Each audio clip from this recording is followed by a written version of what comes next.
Mandela proceeded on an African tour and then to Sweden, where he was reunited with Oliver Tambo. Oliver Tambo, Walter Sisulu, then Alfred Enzo, who was the Secretary General in exile, they all were that generation of leaders who really were providing the energy to the struggle. And Oliver Tambo went into exile. I think it was part of the ANC strategy. So was Enzo. But Oliver Tambo was the president in exile. But Mandela became the symbol, the face, the voice of the struggle, particularly in the context of the solidarity of the world with the struggle. Nelson Mandela. He then went to London, where he appeared at the Nelson Mandela Tribute Concert in Wembley Stadium. At a meeting of the Organization of the African Unity in Senegal, he called for a special session of the UN Security Council and proposed that a UN peacekeeping force be stationed in South Africa to prevent state terrorism. The UN subsequently sent a special envoy to aid negotiations. The negotiations agreed that a multiracial general election will be held, resulting in a 5-year coalition government of national unity and a constitutional assembly that gave the National Party continuing influence. The ANC conceded to safeguarding the jobs of white civil servants that brought fierce criticism internally. They agreed to an interim constitution guaranteeing separation of powers, creating a constitutional court, and including a US-style Bill of Rights. It also divided the country into 9 provinces, each with its own premier and civil service. A concession between de Klerk's desire for federalism and Mandela's for unitary government. In July 1993, both Mandela and de Klerk visited the United States independently, meeting President Bill Clinton and each receiving the Liberty Medal. Soon after, they were jointly awarded the Nobel Peace Prize in Norway. Influenced by young ANC leader Thabo Mbeki, Mandela began meeting with big business figures and played down his support for nationalization, fearing that he would scare away much-needed foreign investment. All that I want is that the economic system should be able to perform very well in the sense of guaranteeing full employment, maximum production, and the generation of a social consciousness which enables the economy to attend to the living conditions of the people. Mandela became President of South Africa on 10th May 1994. He served as the first President of South Africa from 1994 to 1999 to hold the office in a fully representative multiracial election. It was a government of national unity dominated by the ANC, which had no experience of governance, but containing representatives of the National Party and the Inkatha. His government symbolized the great victory over apartheid and set up the foundation for dismantling institutionalized racism, poverty, and inequality. Never, never, and never again shall it be that this beautiful land will again experience the oppression of one by another. It's important also for people to know that Mandela never wanted to assume the office of president. It was the decision of the ANC leadership when he himself had said that he would rather guide, or as he was, like the father or the mentor, the leader. But he took the office and he realized that he had an enormous responsibility. It was good that he was the first president because only he could achieve. He took over the leadership of a country which was bruised, brutalized by decades and decades of violence under apartheid regime. There was denial, there was deprivation, there was a lot of anger, bitterness, but Mandela was above all this. He provided the healing touch and set up the Truth and Reconciliation Commission. And that ensured that post-apartheid South Africa could live in harmony, in peace, and not have violent convulsions. They did so by fostering racial reconciliation. In keeping with earlier agreements, de Klerk became the first deputy president and Thabo Mbeki was selected as the second.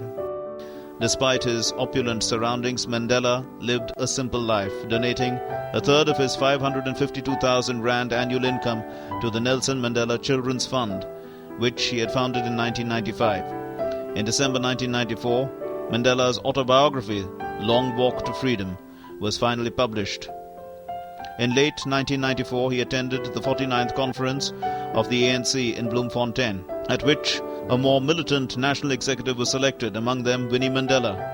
Although she had expressed an interest in reconciling, Nelson Mandela initiated divorce proceedings in August 1995. The Truth and Reconciliation Commission investigated crimes committed under apartheid by both the government and the ANC, with Desmond Tutu as its chair. It granted individual amnesties in exchange for testimonies of crimes committed during the apartheid era. Mandela's administration inherited a country with a huge disparity in wealth and services between the white and black communities. We understand it still that there is no easy road to freedom. We know it well that none of us acting alone can achieve success. We must therefore act together as a united people for national reconciliation, for nation building, for the birth of a new world. Let there be justice for all. Let there be peace for all. The sun shall never set on so glorious a human achievement. Let freedom reign. Around 23 million people lacked electricity or sanitation. 12 million lacked clean water. 2 million children were not in school, and a third of the population was illiterate. He increased welfare by 33% in 3 years. In 1994, he introduced free health care for children under 6 and pregnant women, a provision extended to all using public sector health services in 1996. By the 1999 election, the ANC policy saw 3 million people connected to telephone lines, 1.5 million children in the education system, 500 clinics upgraded or built, 2 million people connected to the electricity grid, water access extended to 3 million people, and 750,000 houses constructed, housing nearly 3 million people. There were a series of landmark legislations like the Land Restitution Act of 1994, which led to settlement of tens of thousands of land claims. The Land Reform Act 3 of 1996 safeguarded the rights of labour tenants on farms. The Labour Relations Act of 1995 promoted workplace democracy. The Skills Development Act of 1998 established mechanisms to finance and promote skills development at the workplace. The Basic Conditions of Employment Act 1997 and the Employment Equity Act of 1998 put an end to unfair discrimination and ensured affirmative action in the workplace. When I told one of my advisors a few months ago that I wanted to retire, he growled at me, "Goat, you are retired." If that is really the case, then I should say, I now announce that I'm retiring from retirement. You are the living legend, the greatest Gandhian of our age. You have transformed the lives of millions and millions of people, and watch the miracle that you have done in South Africa of reconciling the irreconcilable. I think is the path that will lead in all of us in the 20th century away from the troubled existence in which the world finds it today. I salute you on behalf of the people of India. We love you. A visit to South Africa for me as an Indian is a pilgrimage. And coming here and without calling on Madiba, the visit would not be complete. This country's historic transition to a free and democratic nation has been a personal inspiration to me. It has been an inspiration to the world, and it continues to be in so many regions that are divided by conflict, sectarian disputes, religious or ethnic wars. To see what happened in South Africa, the power of principle